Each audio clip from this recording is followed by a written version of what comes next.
So the 2025 and 26 season is about to start, and for the Nets specifically, there's a lot of questions and expectations that the fans have. It's been a tumultuous offseason, especially near the draft. The draft night reactions were kind of crazy, and I think justifiably so. We're gonna go into every single Nets player's expectations for the season, which starts on Wednesday, which is 2 days from when this video is being recorded. I'm gonna start off with Nick Claxton, one of the longest tenured Nets, if not the longest tenured Net. I believe he is. He is a controversial one. He definitely fell off from his defensive player of the year type of season that he had about a year and a half ago or 2 years ago. He's still impactful as a player. However, he is a little bit frustrating sometimes. He has made no strides in any part of his game, really. Nothing at least really notable. I still think he's a pretty impactful player on the right team, especially. Unfortunately, I don't really expect anything new from him. I do expect the Nets to move on from him, and I think it'd be better for him and the Nets if they could get some value out of him, and if he could go to a team that's semi-contending or contending. Yeah, I think his time here is short. Okay, next up on the list is Michael Porter Jr., one of the newest Nets. Came from a championship team in Denver, got traded for Cam Johnson, a beloved Net, and a pick. Well, they give a pick to us. So far, he's been looking pretty good on the offensive end. The defensive end is a whole different story. There is an expectation around the NBA that he will put up more noticeable numbers on the Nets because obviously he's one of the older players and one of the more talented players on the team.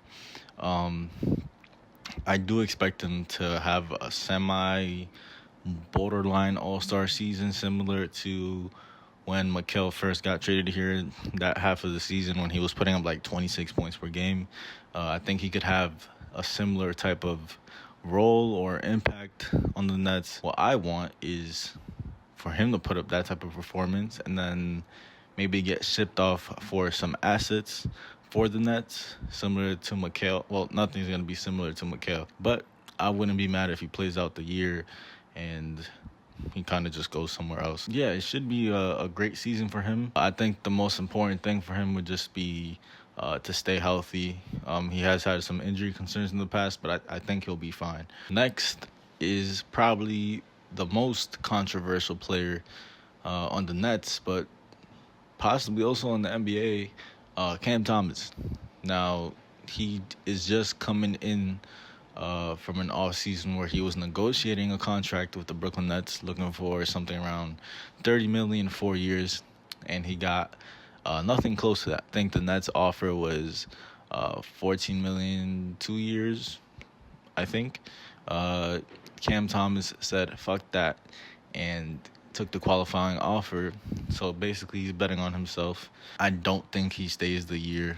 There's a possibility I think he gets traded in the middle of the year. I don't think he resigns if he doesn't get traded. But in terms of expectations for him, I don't really expect much from him. There has been improvements in the playmaking aspect, maybe some defensive improvements, but overall, I think he's still the same player.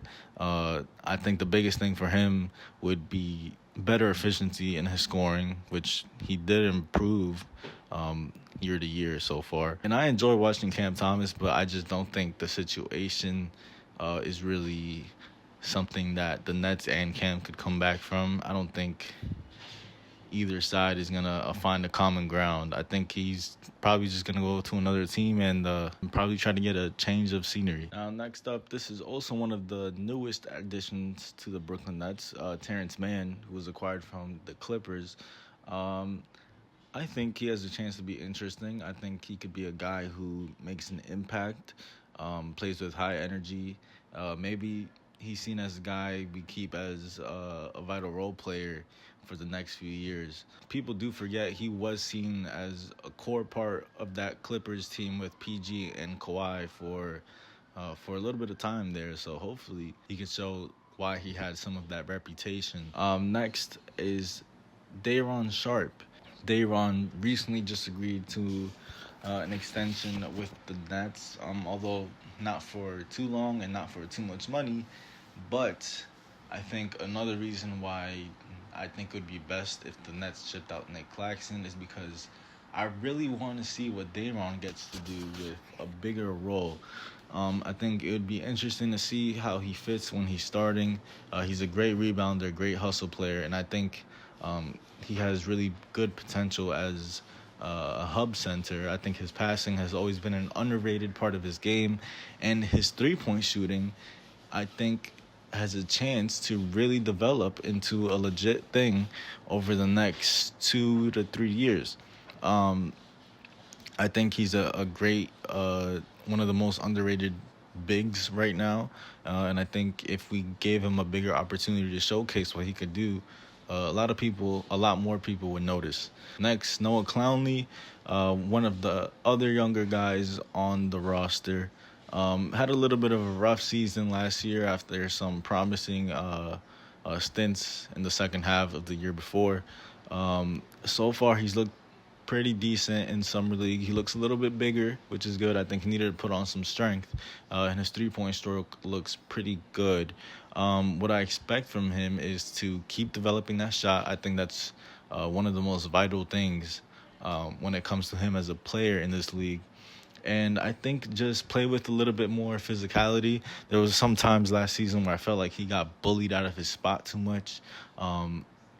But I do think that's something that he improved a little bit on. But I would just like to see more of that, and I'm sure Jordy would as well. And another guy who recently just extended for another year, I believe, Zaire Williams.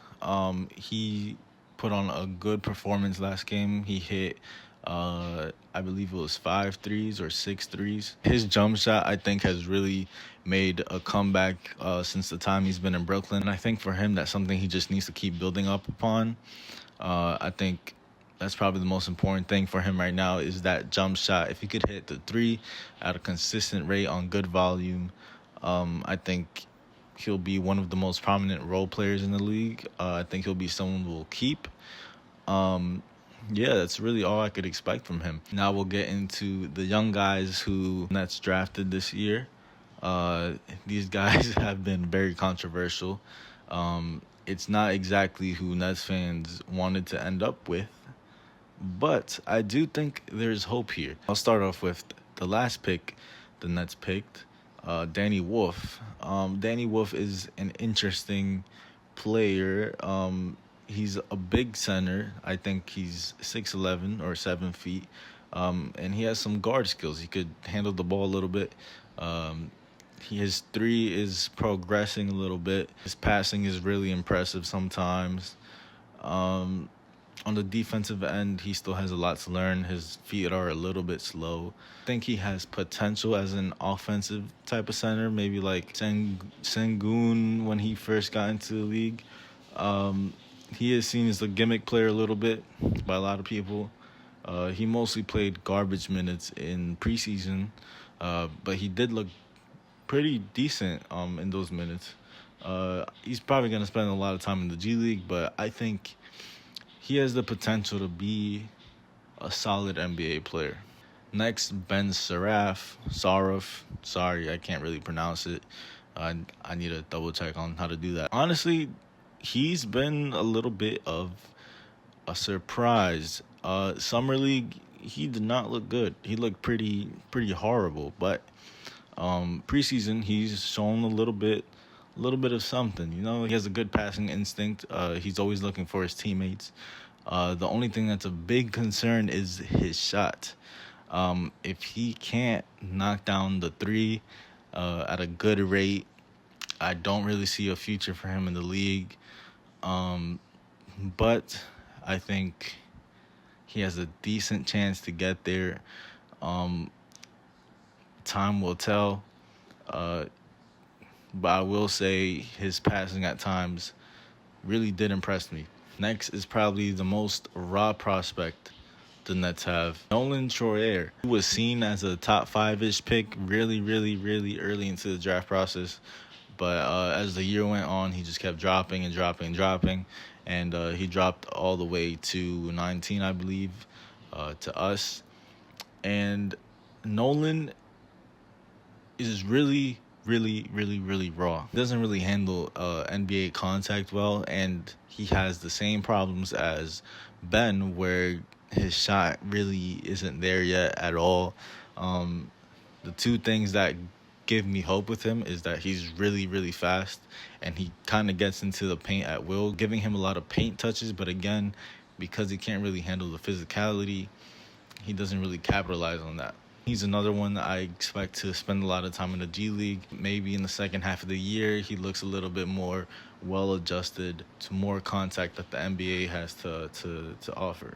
And I almost forgot about Drake Powell, which is my mistake, because I actually really liked what I saw from Drake Powell in the preseason, specifically those two China games, because he was out for Summer League dealing with an injury.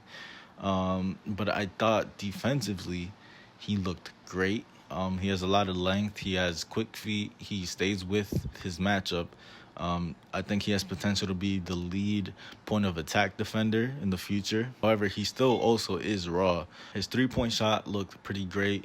And his on-ball creation, although it's not really there yet, he's not afraid to try, and it doesn't look off. I think he's the type of guy that just needs a lot of reps doing that. I think he has the chance to be one of the premier 3-and-D role players in the league. It's also going to take time for him. Also expect him to take some time in the G League to start, especially with his injury, just getting back into the groove of things. At least out of the four rookies that we picked outside of the lottery, I'm the most hopeful about him. Next is probably the most controversial rookie, Yegor Dioman. I hope I'm pronouncing that right. There was a lot of Nets fans who were mad about this pick. It didn't really make sense why the Nets picked him at the slot they were in. So this kid has basically just been getting hate from the time he's been drafted. The biggest questions were his handle and his shot going out of the draft. But in Summer League, he put a pretty impressive performance. He shot the ball pretty well from three on high volume. I believe it was close to 40%. But his shot looks smooth. It looked good. He did struggle with his handle. He couldn't really penetrate, get into the paint, and he doesn't really have much of a mid-range game or anything like that. But after Summer League, I was hopeful that he could get better. And most of the preseason, he was out. Played the last game against the Raptors last Friday. He did pretty well once again. He was knocking down his three-point shots. He was cutting. His handle looked improved. I mean, it wasn't perfect, but it looked improved. I feel like he was more comfortable in situations where he was getting pressured. Obviously, it's still a development process, so there's still ways to go for him, but I think he's a hard worker, and I think he's bound to improve. But for this season, I mostly expect him to get a lot of on-ball reps, and I kind of just hope to see that his jumper is consistent and he keeps taking those, because I think that's a really important part of his development. I think he has the chance to be a really good player, maybe not like a superstar or anything, but I think maybe Franz Wagner-ish type of guy, hopefully. Maybe a little bit, maybe not that good, but somewhere around there. Next, I'm going to lump these three guys into kind of one group. Tyrese Martin, Jalen Williams, and Haywood Highsmith. I think they're all guys who are just trying to prove that they belong in the NBA right now. As role players, I actually really like what Tyrese Martin has been showing. I think he has a chance to be a pretty solid role player in this NBA. He is a little bit older. Same thing with Jalen Williams. He's still young, but was an older rookie. I think for him, it's just making sure his three-point shot is consistent and doing all the little things that a role player needs to do to stay on the NBA roster. And Haywood Highsmith, he's interesting because I thought in Miami he was a pretty good role player. He was traded to the Nets, though. He recently did get injured. I think he's going to be reevaluated in 8 weeks, so it's going to take a little while to see what he has. but I think he has a chance to be another player who sticks around for after the rebuild. That's pretty much it in terms of my expectations for these players. Don't think the Nets will be a good team. I mean, I'm hoping they aren't, because I need a top 5 pick at least next year, because this is the last year that we have our pick to ourselves. And I know Jordy is gonna have these guys playing as hard as they can. I do think Jordy proved the roster a little bit, especially when it comes to the lead guards, which are the most important part, I think, when it comes to winning basketball games right now, unless you're an MVP or something. But yeah, I can't wait for the season. I hope to see good development from these players. It's gonna be frustrating. It's gonna be fun. It's gonna be everything in between, and hopefully Nets Twitter doesn't freak out every 5 minutes. But that's it.